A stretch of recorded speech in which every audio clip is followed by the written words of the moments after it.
कालू कौवा अपने बेटे जग्गू कौवे से बहुत प्यार करता था, मगर उसे अपनी छोटी सी बेटी से बहुत नफरत थी। वो बैठा अपनी बेटी की तरफ घूरे जा रहा था और फिर थोड़ी देर कुछ सोचने के बाद कालू कौवा अपनी पत्नी से कहता है, गौरी, मैं जंगल से लकड़ियाँ काटने जा रहा हूँ। मैं लाडो को भी साथ ले जाता हूँ। गोरी कौवी जानती थी कि उसका पति उसकी बेटी को पसंद नहीं करता, इसलिए उसे डर था कि कहीं उसका पति उसकी बेटी को कोई नुकसान न पहुंचा दे। इसलिए वो कहती है, नहीं, मैं आज अपनी बेटी को साथ लेकर अपनी माँ के पास जा रही हूँ। मैं थोड़ी देर में आ जाऊंगा।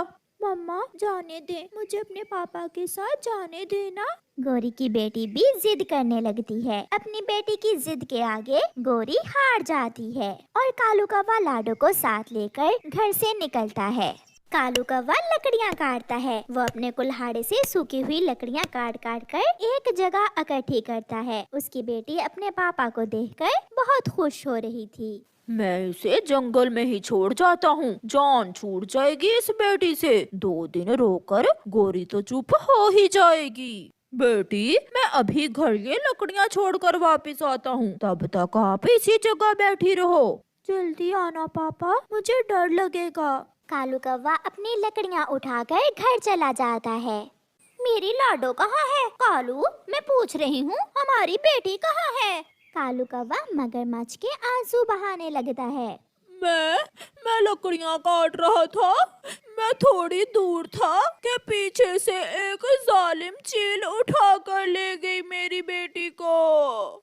मैं बहुत रोया मगर कुछ ना कर सका। गौरी, हम लुट गए, हम बर्बाद हो गए। हो। गोरी बहुत रोती है। वो पछताती है कि उसने अपनी बेटी क्यों अपने पति के साथ भेजी। शाम होने को थी। छोटी बच्ची बैठी बैठी डरने लगती है। वो जोरों से रोने लगती है। मम्मा, मम्मा, मुझे ले जाएं। पापा मुझे यहाँ छोड़ गए हैं। मम्मा, मुझे बहुत डर लग रहा है।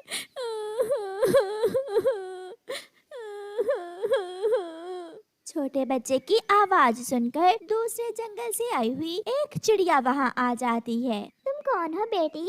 मेरा नाम लाडो है। मेरे पिता मुझे यहाँ छोड़ गए हैं। मुझे डर लग रहा है। इसे कोई जंगली जीव खा जाएगा, मैं इसे अपने साथ ले जाती हूँ। फिर वो चिड़िया छोटी लाडो को अपने साथ ले जाती है।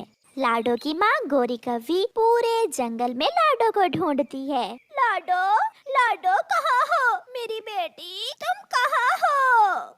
मगर उसकी बेटी को तो चिड़िया अपने साथ ले गई थी, इसलिए गोरी कौवी खाली पंखी घर वापस आ जाती है। तुमने मारा है मेरी बेटी को। तुमने मेरी बेटी को मार दिया है। मैं राजा जी से तुम्हारी शिकायत लगाऊंगी। मैं सजा दिलवाऊंगी तुम्हें। मैंने उसे नहीं मारा, उसे चील उठा कर ले गई थी। गोरी कौवी जंगल के राजा बुरे कौवे के पास जाती है और उसे सारी बात बताती है। बुरा राजा कालू को भी बुला लेता है। तो कौवे, तुम बताओ, तुमने अपनी बेटी को क्यों मारा है? राजा जी, उसे चील खा गई थी। मैंने उसे नहीं मारा। राजा सिपाही भेजकर चील को बुला लेता है। बताओ चील, क्या तुमने इस कौवे की बेटी को खाया है?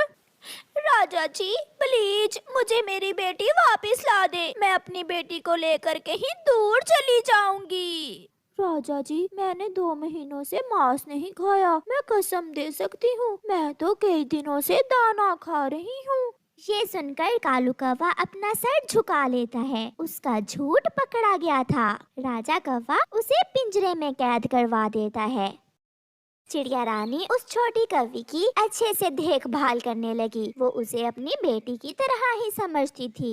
बेटी लाडो, आप घर में ही रहें, मैं दाना लेकर आती हूँ। हाँ मम्मा, आप जाएं, मैं घर में ही हूँ। चिड़िया अपने लिए और लाडो कौवी के लिए दाना लेने चली जाती है। एक तितली उड़ती हुई खिड़की के रास्ते घर के अंदर आ जाती है। तुम बहुत सुंदर हो। मैंने पहली बार किसी तितली को देखा है। तुम मेरी सहेलियों से मिलोगी? आओ बाहिर, मैं आपको अपनी सहेली से मिलवाती हूँ। लाडो घर से बाहर जाती है। फूलों के पास ढेर सारी तितलियां देखकर वो बहुत खुश होती है। दुष्ट चील थोड़ी दूर बैठी उसे देखकर घूर रही थी। शिकार अच्छा है, आज खाऊंगी मांस, बहुत मजा आएगा आज।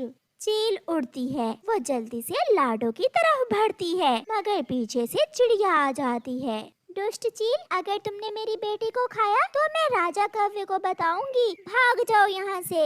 राजा का नाम सुनकर चील डर जाती है। तुम चिड़िया और ये कव्वी, मैं भूखी हूँ, इसे तुम मुझे दे दो। ये तुम्हारी क्या लगती है? तुम यहाँ से भाग जाओ वरना मैं। चील चली जाती है। चलो बेटी घर चलें। चील बहन, हमें उस चिड़िया को कोई लालच देना होगा, ऐसा लालच कि चिड़िया वो पराई कव्वी हमें दे दे और राजा कव्वे को भी ना बताए। हाँ बड़ी, हम दाना और फल लेकर जाएंगे उस चिड़िया के पास और उस चिड़िया को दाना और फल देकर वो कव्वी ले लेंगे उससे। कुछ दिन गुजर जाते हैं और फिर एक दिन चील एक टोकरी में दाना और फल रखकर चिड़िया के घर आती है। वो चिड़िया के दरवाजे पर दस्तक देती है। दुष्ट चील, तुम फिर आ गई हो? आज मैं तुमसे एक सौदा करने आई हूँ। चिड़िया, मैं कई दिनों से ये दाना और फल खा खा कर तंग आ गई हूँ। ये दाना और फल तुम रख लो और बदले में मुझे वो कव्वी दे दो। मैं लालची नहीं हूँ जो ऐसा करूँगी। तुम यहाँ से भाग जाओ वरना मैं अभी के अभी राजा के पास जाऊँगी। मैं हर रोज तुम्हें दाना देकर जाऊंगी। मगर चिड़िया नहीं मानती और वो चील वहाँ से चली जाती है। ऐसे ही दिन गुजरते गए और लाडो बड़ी हो जाती है। वो एक बहुत सुंदर कवि बन जाती है। काला रंग, लंबी चोंच और पंखों में फूल सजाए लाडो झरने पर बैठी थी कि वहाँ कव्य राजा का बेटा राजकुमार आ जाता है। वो लाडो को देखते ही उसे पसंद कर लेता है। क्या आप मुझसे शादी करोगी? आप मेरी मम्मा चिड़िया से पूछ लें। मम्मा चिड़िया भी मान जाती है। फिर लाडो और कव्य राजकुमार की शादी हो जाती है।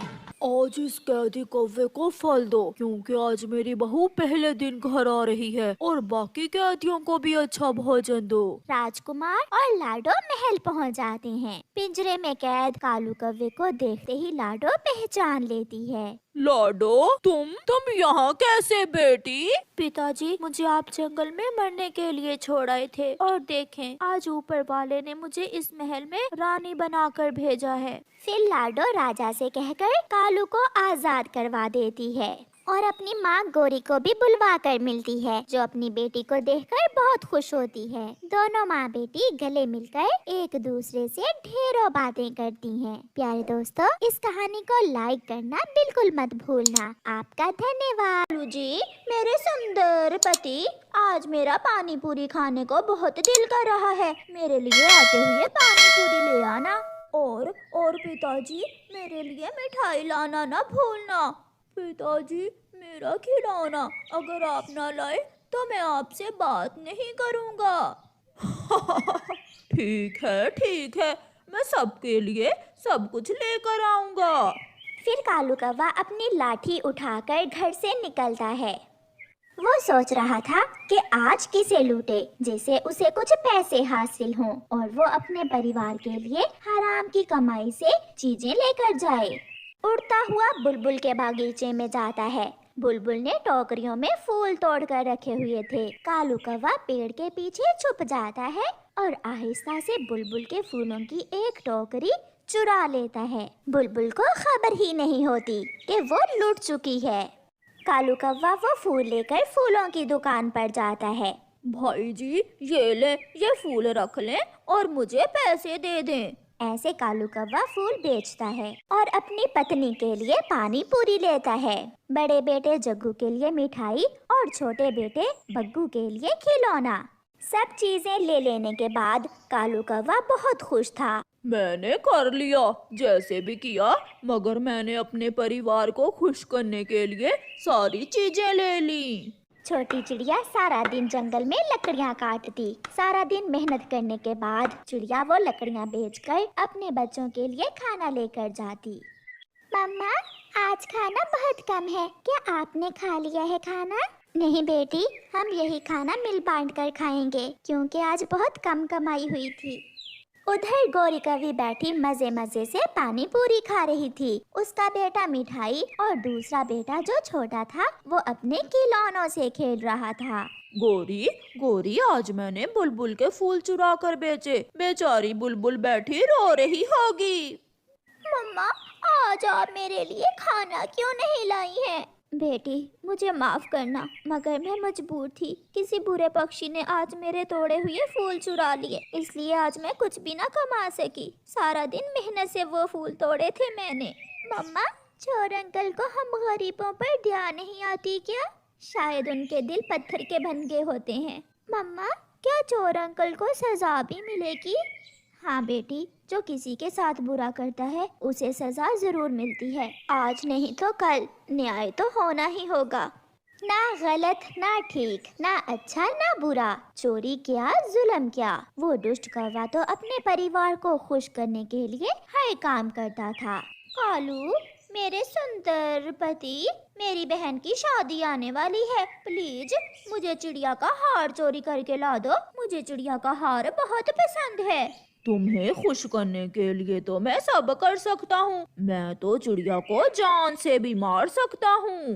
रात हो जाती है। गुड़िया बेटी, दरवाजे की कुंडी लगा ली है क्या? हाँ मम्मा, मैंने कुंडी लगा ली है। फिर वो माँ बेटी आराम से सो जाती हैं। आधी रात हो जाती है जब उनके घर के दरवाजे पर दस्तक होती है। कौन कौन है इस समय? मैं यात्री हूँ, मैं रास्ता भूल गया हूँ, कोई मेरी मदद करे। कालू कौवा अपनी आवाज बदलकर ऐसे बोलता है, कोई मुश्किल में है, मुझे उसकी मदद करना होगी। ऐसा सोचकर चिड़िया दरवाजा खोलती है। कालू कौवे ने अपना चेहरा छुपा रखा था। वो अपने चाकू से चिड़िया को डराता है। जल्दी उतार दो, अपना ये हाथ जल्दी उतार दो, वरना जान से जाओगी। डाकू, डाकू जी, ना, मुझे ना मारना, मैं अभी ये हार आपको दे देती हूँ। जल्दी करो, मुझे कोई और काम भी है। डरती हुई रानो चिड़िया अपना हार उतार कर कालू कौवे को दे देती है। वो रोने लगती है। ये हार मेरी माँ की आखिरी निशानी थी मेरे पास, आपने ये भी छीन ली मुझसे। चल चल भाग, अंदर जाओ, वरना। चिड़िया जल्दी से घर के अंदर चली जाती है। गुड़िया, गुड़िया उठो बेटी, हम लुट गई। वो जालिम चोर मेरा हार छीन कर ले गया। मम्मा, शांत हो जाएं, यहाँ तो कोई नहीं है। वो भेस बदल कर आया था और मैं धोखे में आ गई। मेरी माँ की निशानी।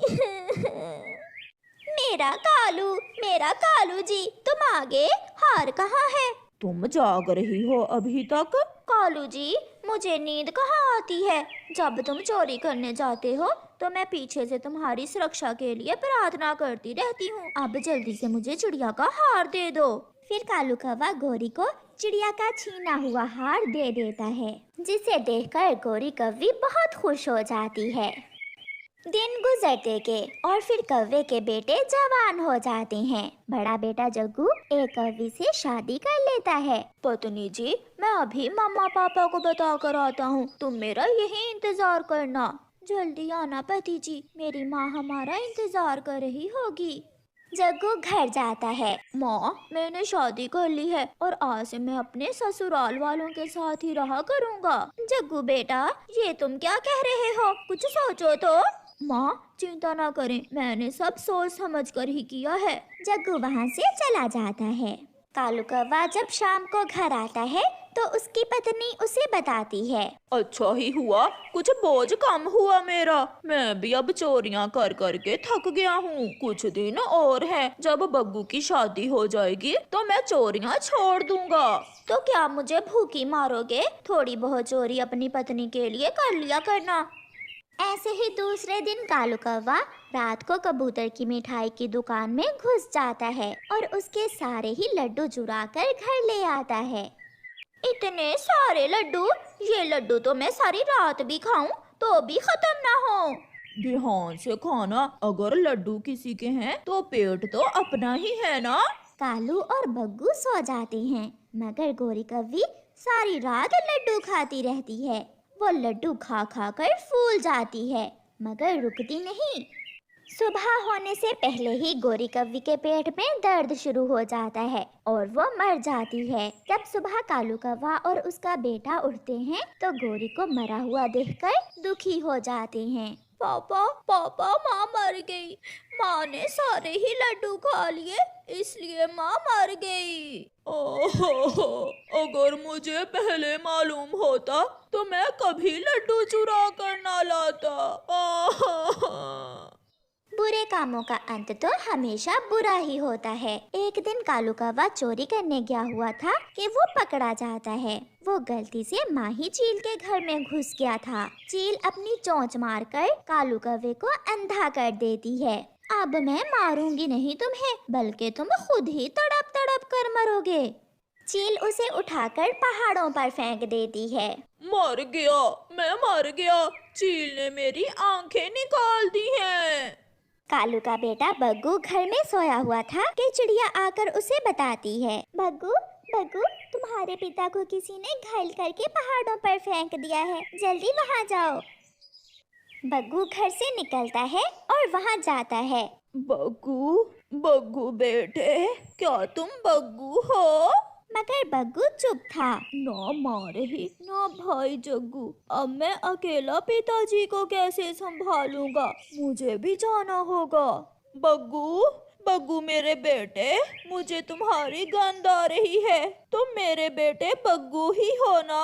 मगर बग्गू कुछ बोले बिना वहाँ से चला जाता है और कालू कौवा वहीं तड़प तड़प कर मर जाता है। कालू कौवे ने अपने परिवार को खुश करने के लिए सारी जिंदगी बुरे काम किए, मगर आज इस समय उसके पास कोई भी न था। प्यारे दोस्तों, इस कहानी से हमें सीख मिलती है कि बुरे काम का अंत हमेशा बुरा होता है। और प्यारे दोस्तों, इस कहानी को लाइक, अपने दोस्तों के साथ शेयर और चैनल को सब्सक्राइब करना बिल्कुल मत भूलना। आपका धन्यवाद।